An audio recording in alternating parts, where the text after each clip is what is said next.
Third chapter का title है pair of linear equations in two variables. इससे पहले हमने पॉलिनोमियल्स किया था और पॉलिनोमियल्स में हमने मुख्तलिफ टाइप्स के पॉलिनोमियल्स सीखे थे, लीनियर पॉलिनोमियल, क्वाड्रेटिक पॉलिनोमियल और क्यूबिक पॉलिनोमियल। यहाँ पे आज हम सीखेंगे पेयर। पेयर मींस जोड़ा, यानी कि इक्वेशंस हम सीखेंगे लेकिन जोड़ेंगे। Pair of linear equations in two variables, इसमें बहुत सारे टर्म्स आपको पहले सीखने पड़ेंगे। Pair means two, linear means and not one, linear means an equation of degree 1. An equation of degree 1 is called a linear equation. तो अब equation भी सीखना पड़ेगा। What is an equation? Equation is a mathematical statement that is having the equality sign in between the two expressions. For example, मैं यहाँ पे लिखूंगा 2x is equal to 9. It is an equation. Why? Because बीच में equality sign है। जब भी बीच में equality sign होगी उसको हम कहेंगे इक्वेशन। अगर मैं इस इक्वालिटी साइन को हटाऊंगा, यहां पे रखूंगा plus, is it an equation? No, now it is not an equation because equality sign is not there. यहां पे इक्वालिटी साइन मिस है। तो जो इक्वेशन हमारी होती है उसके हमेशा दो साइड्स होते हैं, left hand side and right hand side. तो this is a polynomial but this is not an equation नहीं है बिकॉज इक्वालिटी साइन नहीं है। इक्वेशन का मतलब है तराजू, मैंने आपको बहुत बार बोला। इक्वेशन का मतलब है तराजू, बैलेंस। इफ यू ट्रैक करछो ना आसान तो आसान साइड, वही इक्वेशन आप समझो। Equation has got two sides, left hand side and right hand side. तो this is not an equation, this is a polynomial. लेकिन यहां पे हम कर रहे हैं pair of linear equations in two variables. तो इक्वेशन में फिर से बताऊं, इट्स अ मैथमेटिकल स्टेटमेंट। ये एक किस्म का मैथ भी एक लैंग्वेज है। Math two is a language, it is a mathematical language having equality sign in between the two expressions. यानी कि अच्छा सा यहाँ पे मैं रखूंगा is equal to 5 is equal to 5। now it is an equation क्योंकि इसका एक लेफ्ट हैंड साइड है और बाज़ाब्ता राइट हैंड साइड है और बीच में इक्वालिटी साइन है। now it is an equation। ये अब एक इक्वेशन मान ली, एक मैथमेटिकल स्टेटमेंट है, बाज़ाब्ता एक स्टेटमेंट है और बीच में जो है इक्वालिटी साइन है। now this is an equation। तो बच्चों ये होगी इक्वेशन। लेकिन यहां पे लेकिन ये कौन सी इक्वेशन है? ये लीनियर इक्वेशन है इन वन वेरिएबल, क्योंकि मैंने अभी यहां पे खाली x रखा। और लीनियर क्यों है? बिकॉज़ जो वेरिएबल का हाईएस्ट पावर है दैट इज 1। जब भी वेरिएबल पे पावर 1 होगा उसको हम कहेंगे लीनियर। तो ये लीनियर इक्वेशन है लेकिन इन वन वेरिएबल। अब अगर मैं यहां पे रखूंगा 9 को, मैं यहां पे y ऐड करूंगा, now it is again a linear equation but in two variables. Variable x is there, variable y is there। मेरे पास अभी दो वेरिएबल है, x भी है और y भी है। तो अभी ये इक्वेशन है लीनियर ही है। It is a linear equation again but in two variables because में कोई और वेरिएबल है। अच्छा अब मुझे बच्चों बताओ ये वाली इक्वेशन क्या है? 2x plus 5x plus 4 is equal to 9। It is again an equation, no doubt, क्योंकि इक्वालिटी साइन है बीच में। ये इक्वेशन है, वो भी एक बात क्लियर। ये लीनियर भी है क्योंकि वेरिएबल का हाईएस्ट पावर जो है। तो is it an equation in two variables? No. यही कंफ्यूजन मैं आपको दूर करना चाहता हूं। ये लीनियर इक्वेशन है बट इन वन वेरिएबल, क्योंकि यहां पे लाइक टर्म है, इनको अभी से ऐड होगा। 2x और 5x हो गया 7x plus 4 is equal to 9। सो यहां पे आपको कंफ्यूज नहीं होना है क्योंकि मैंने यहां पे भी x वेरिएबल रखा था, यहां पे भी x, ये सेम वेरिएबल है। इसको हम नहीं कहेंगे ये इक्वेशन है इन टू वेरिएबल्स, बल्कि it is an equation in variable different होना चाहिए। u and v, w and x, variable की जगह कुछ भी हो सकता है लेकिन वेरिएबल डिफरेंट होना चाहिए, तब ही हम उसको कहते हैं लीनियर इक्वेशन इन। यहां पे हमें चैप्टर है पेयर ऑफ लीनियर इक्वेशंस लेकिन इन टू वेरिएबल्स। एक वेरिएबल का वो आपने 8th में पढ़ा होगा इन वन वेरिएबल। यहां पे दो वेरिएबल, वो भी पेयर है, वो भी यानी कि दो इक्वेशंस आपको साथ में होंगे। बच्चों जो अगर अब हम देखेंगे जो स्टैंडर्ड फॉर्म है लीनियर इक्वेशन की इन टू वेरिएबल्स, अब हम लिखेंगे standard form of linear equation in two variables. जो हमारी स्टैंडर्ड फॉर्म होती है ना लीनियर इक्वेशन की, वो इस टाइप की होती है, ax plus by plus c is equal to 0। This is the standard form of linear equation in two। और आपका जो a, b, c ये होते हैं क्या? Real number. ये यहाँ पे रियल नंबर्स होते हैं। a, b and c are the real numbers. ये हमारी स्टैंडर्ड फॉर्म है लीनियर इक्वेशन की। यहाँ पे मैंने x रखा, यहाँ पे y हो गए दो वेरिएबल, और ये तीसरी तरफ हमें कांस्टेंट है, यहाँ पे कोई नंबर होगा, यहाँ पे वेरिएबल साथ में नहीं होगा। तो ax ये हो गया एक वेरिएबल, और ये इसका कोएफिशिएंट है a, यहाँ पे कोई नंबर होगा, कोई रियल नंबर होगा, 1 2 -2 कुछ भी हो सकता है। ax प्लस b, यहाँ ये b जो है y का कोएफिशिएंट है, यहाँ पे भी कोई नंबर होगा, और c यहाँ पे कोई नंबर होगा। लेकिन a b c real numbers होंगे, लेकिन इसमें मसला है a and b is not equal to, ये जीरो के बराबर नहीं। मैं बताऊंगा बच्चों क्यों। अगर मैं रखूंगा मान लो यहाँ पे 0 इंटू x, किसी भी चीज को जब हम 0 से मल्टीप्लाई करते हैं वहां पे 0 निकलता, तो मेरी ये एक वेरिएबल मेरा खत्म हो जाएगा वहीं पे, ये रह जाएगी फिर इक्वेशन इन वन वेरिएबल। अब अगर यहाँ पे चलो मान लेते यहाँ पे मैं 0 नहीं रखूंगा, यहाँ पे रखूंगा 0, ये वाली टर्म खत्म हो जाएगी, मेरा एक वेरिएबल ही वहां पे खत्म होगा, क्योंकि 0 को मैं करूंगा y के साथ मल्टीपल, वहां पे आएगा 0, ये टर्म हो जाएगी खत्म, मेरी इक्वेशन हो जाएगी खराब, यानी कि ये एक वेरिएबल ही खत्म होगा। तो इसलिए लाजमी तौर पे आपको क्या याद रखना है, a और b की जगह 0 नहीं होना चाहिए, यानी कि x का कोएफिशिएंट और y का coefficient they must not be equal to 0 के बराबर। हाँ, आपकी तीसरी टर्म है coefficient, it can be equal to 0, ये 0 के बराबर हो सकता है, लेकिन x का कोएफिशिएंट और y का कोएफिशिएंट 0 के बराबर नहीं हो सकता। लेकिन यहां पे हम पढ़ रहे हैं pair of linear equations in two variables. Pair, यहां पे हमारी इक्वेशन जो है वो जोड़े में होगी। जोड़े का मतलब है वो होगी इस टाइप की, ax, यहां पे रखूंगा मैं a1 इसका नाम, क्योंकि मुझे दो इक्वेशन लिखने हैं ना, उनकी स्टैंडर्ड फॉर्म क्या होगी, एक इक्वेशन होगी ax plus b1y plus c1 is equal to 0, यानी कि इनके कोएफिशिएंट को मैंने रखा नाम a1 b1 c1। अब दूसरी इक्वेशन क्या होगी फिर, a2x plus b2y plus c2 is equal to 0। ये हम इस टाइप के हमारे पास दो इक्वेशंस होंगे। ये इस वक्त क्या है, पेयर ऑफ पेयर, जोड़े, मैंने दो इक्वेशंस लिख दिए, this is a pair of linear equations in two variable. यहां पे इनके कोएफिशिएंट्स को a1 b1 c1, इनके सेकंड इक्वेशन जो है इसके कोएफिशिएंट को मैंने रखा नाम a2 b2 और c2। अब हम बच्चों देखो, अब हम सीखेंगे हम in pair of linear equations को कैसे सॉल्व करेंगे, ठीक है ना। हम इसको दो मेथड के जरिए से सॉल्व करते हैं। जो हमारे पास पेयर ऑफ लीनियर इक्वेशन है इनको हम सॉल्व करते हैं वाया टू मेथड्स, दो मेथड के जरिए हम सॉल्व करते हैं। एक को हम कहते हैं ग्राफिकल मेथड, और दूसरे को हम कहते हैं अलजेब्रिकल method.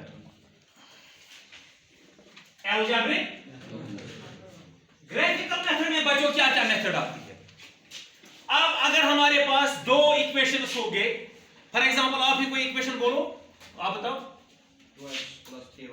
2x plus 3y plus 4 is equal to 0। दूसरी 3x plus 4y plus 9 is equal to 0। ये हमने लिखे पेयर ऑफ लीनियर इक्वेशन, ठीक है ना। दो मैंने लिखे।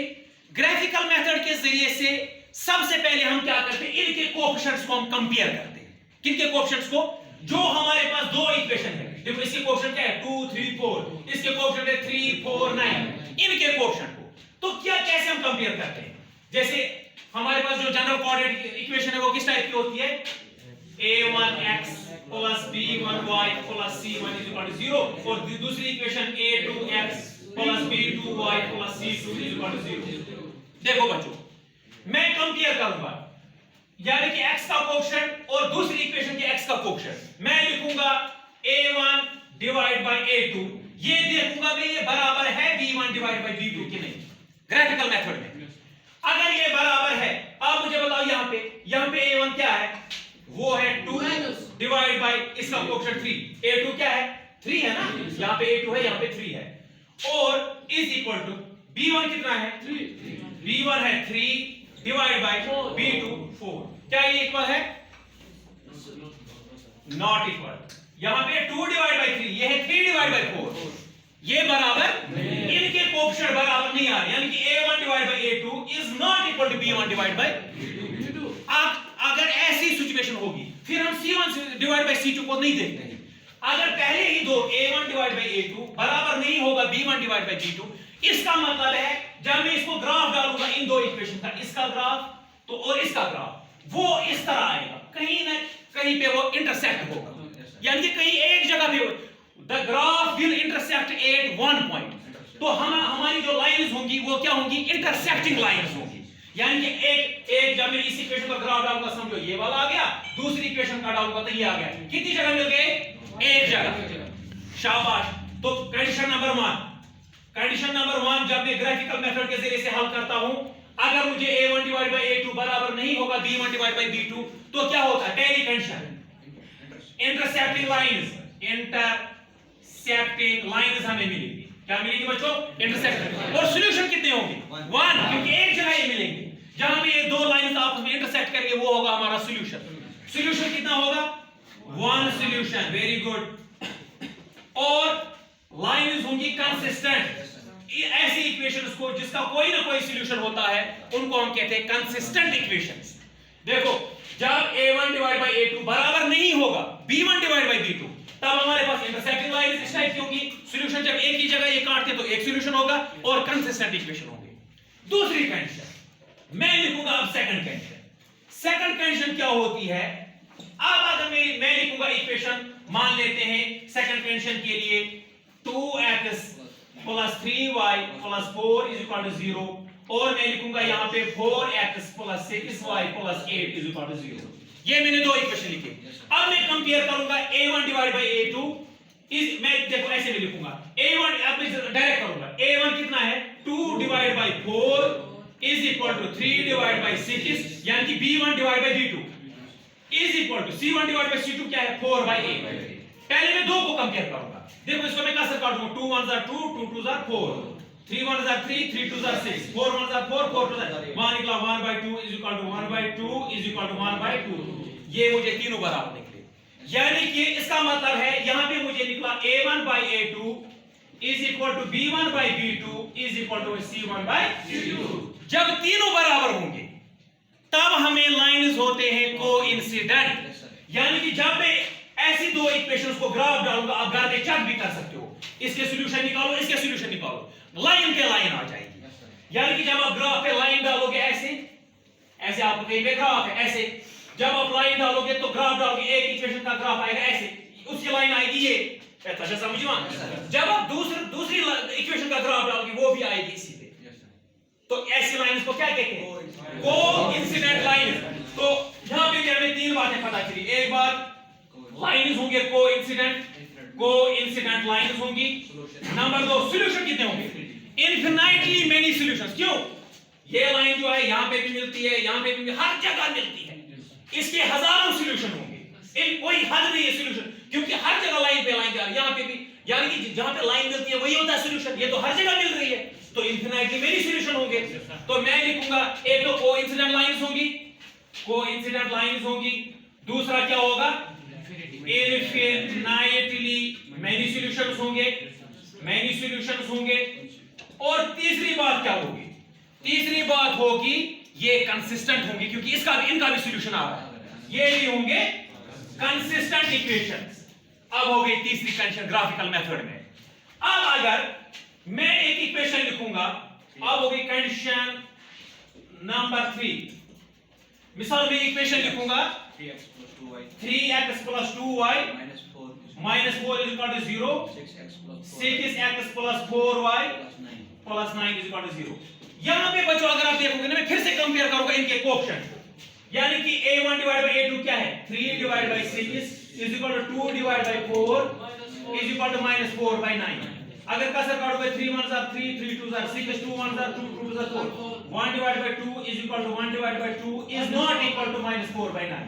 इसका मतलब है a1 by a2 वो बराबर है b1 by b2, वो बराबर नहीं है c1 by c2।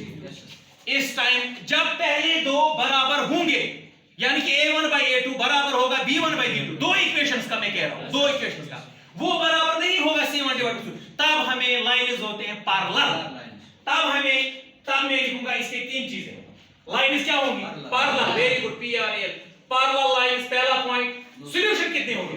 कोई सॉल्यूशन नहीं, लाइंस ऐसे जाएंगी, एक लाइन ऐसे, दूसरी लाइन ऐसे, यानी कि ऐसी दो लाइनें जो कहीं पे नहीं मिलती है उनको हम कहते हैं पैरेलल लाइंस। तो सॉल्यूशन कौन होगा?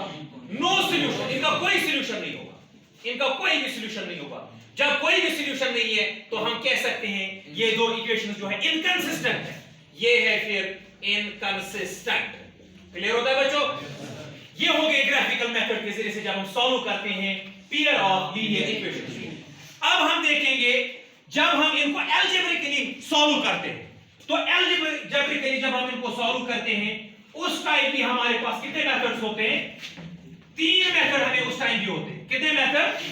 जब हम इनको सॉल्व करते हैं अलजेब्रिकली हमारे पास क्या क्या? सबसे पहला जो हमारे पास मेथड है ये हो गई अलजेब्रिक मेथड। अलजेब्रिक मेथड में सबसे पहला आता है सब्स्टिट्यूशन मेथड। सब्स्टिट्यूशन मेथड हो गई एक मेथड जब हम इनको अलजेब्रिकली मैथमेटिकली हल करते हैं।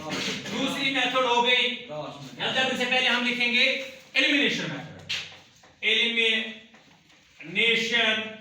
मेथड। एलिमिनेशन और तीसरी मेथड जो है उसको हम कहते हैं क्रॉस मल्टीप्लिकेशन मेथड। एक एक करके इनको हम सॉल्व करेंगे। आप मुझे बताओ सब्स्टिट्यूशन मेथड के लिए एक एग्जाम, आप वहां से इक्वेशन बोलो, हम इसको यहां पे सॉल्व करेंगे इस मेथड के जरिए। x plus y is equal to 4, x minus 4, x minus y is equal to 4, x minus y is equal to 2, यही है ना? ठीक है, इसने मुझे दो इक्वेशंस दे दिए। देखो अलजेब्रिकली मैं पहले सबसे पहले क्या करूंगा? सब्स्टिट्यूशन मेथड में सीखूंगा। सब्स्टिट्यूशन मेथड में बच्चों हम क्या करते हैं?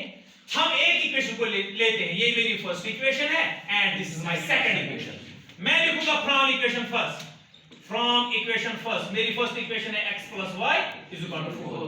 इसमें मैं किसी एक वेरिएबल को निकालूंगा और उसको पुट करूंगा सेकंड इक्वेशन में। इसको कहते हैं सब्स्टिट्यूशन, यानी कि अदले का बदला। कहते हैं हम जब क्रिकेट खेलते हैं सब्स्टिट्यूट प्लेयर, जो 11th 12th मैन होता है, जब कोई जख्मी होता है तो 12th मैन आता है, उसको हम कहते हैं सब्स्टिट्यूट। तो हम क्या करेंगे, एक आपकी मर्जी है, फर्स्ट इक्वेशन को ले लो या सेकंड इक्वेशन को, उसमें से भी मर्जी है, पहले x को निकालो या y को निकालो। चलो मैं x को निकालता हूं।